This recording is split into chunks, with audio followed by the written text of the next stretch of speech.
খারাপ অভ্যাস অনেকটা স্লো পয়জনের মতো, যা ধীরে ধীরে আমাদের জীবনকে ধ্বংস করে দেয়।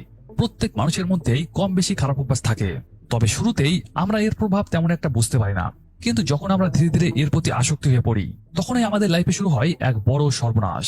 একইভাবে এখনকার জেনারেশনের ছেলেমেয়েরা খুব সহজেই খারাপ অভ্যাসের প্রতি আসক্তি হয়ে পড়ছে, যার কারণে তারা লাইফে ভালোভাবে গ্রো করতে পারছে না। তারা জাস্ট খারাপ অভ্যাসগুলোকে এনজয় করছে। একজন মানুষের সবচেয়ে সুন্দর সময়টা হলো তার ইয়ং বয়স, যে সময়ে সে তার লাইফকে ভালোভাবে গড়তেও পারে, আবার পুরোপুরি নষ্ট করেও দিতে পারে। তোমার বয়স যদি এখন 16 থেকে 25 বছরের মধ্যে হয়, তাহলে তুমি এই ভুলগুলি অলরেডি করে ফেলেছো, অথবা তুমি তোমার ডেইলি লাইফে এই ভুলগুলিকে কন্টিনিউ করে যাচ্ছ।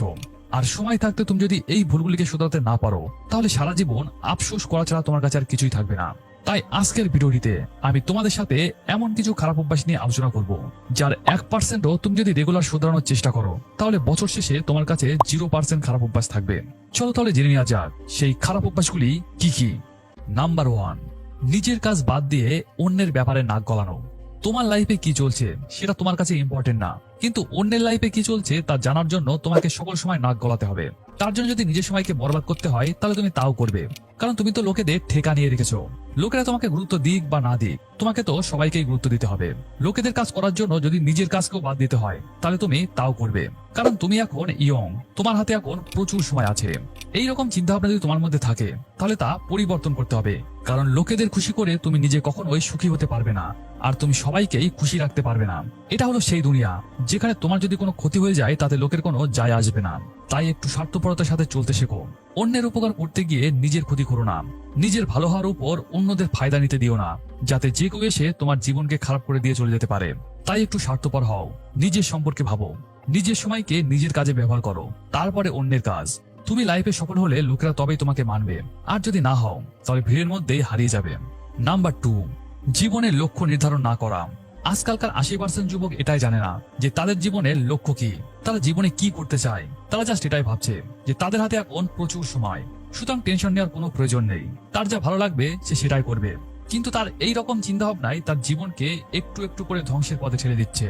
বিনা লক্ষ্য নির্ধারণে লাইফে তুমি কিছুই অ্যাচিভ করতে পারবে না, আর দেখতে দেখতে এই সময় তোমার সামনে দিয়ে কখন চলে যাবে তাও তুমি বুঝতে পারবে না।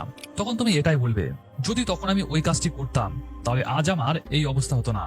তাই সবার প্রথমে নিজের লাইফে একটি গোল সেট করো, এরপর সেই গোল অনুযায়ী সঠিক প্ল্যান তৈরি করো, কারণ প্ল্যান যদি সঠিক না হয়, তাহলে তুমি বারবার ব্যর্থ হবে। তাই সঠিক প্ল্যানের সাথে কাজ করে এগিয়ে যাওয়াটা খুবই জরুরি। নাম্বার 3, ফালতু সময় নষ্ট করা। তোমাকে এখন যদি জিজ্ঞাসা করা হয় যে তোমার বেশিরভাগ সময়টা তুমি কিসে ব্যয় করো, আমি বলবো তুমি এখন বাস করছো ডিজিটাল দুনিয়ায়। তুমি হচ্ছে সেই প্রজন্মের মানুষ যেখানে স্মার্টফোন এবং ইন্টারনেট খুব সস্তায় পাওয়া যায়। তুমি তোমার দিনের বেশিরভাগ সময়টা সোশ্যাল মিডিয়ার ফালতু কন্টেন্ট দেখে, মোবাইল স্ক্রিন স্ক্রল করেই কাটিয়ে দিচ্ছ।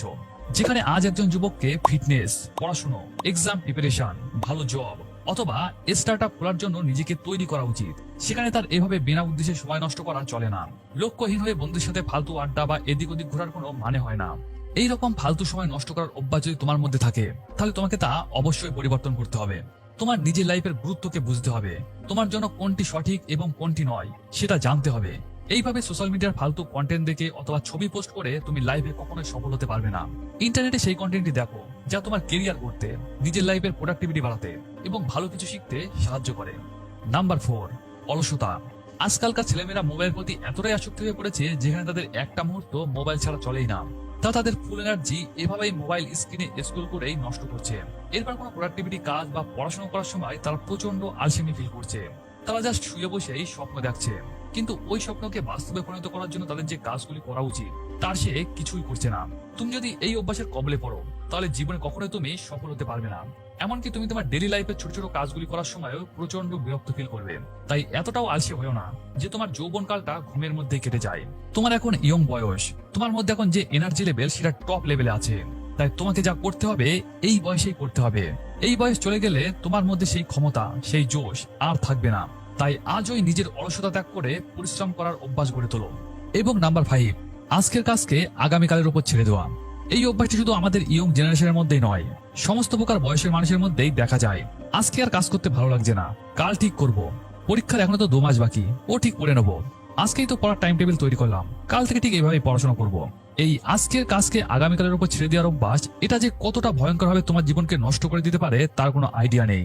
যে কাজটি যে সময় করা উচিত সেই সময় তা যদি না করা হয় তাহলে পরবর্তী সময়ে ওই কাজ আমাদের উপর বোঝা হয়ে দাঁড়ায়। আর যে কোনো কাজকে এইভাবে ঝুলিয়ে রেখে কেউ কোনোদিন ওই সামনে এগোতে পারেনি, তুমিও পারবে না। তাই সময়ের গুরুত্বকে ভালোভাবে বোঝার চেষ্টা করো এবং নিজের কাজকে সঠিক সময়ে সম্পূর্ণ করো।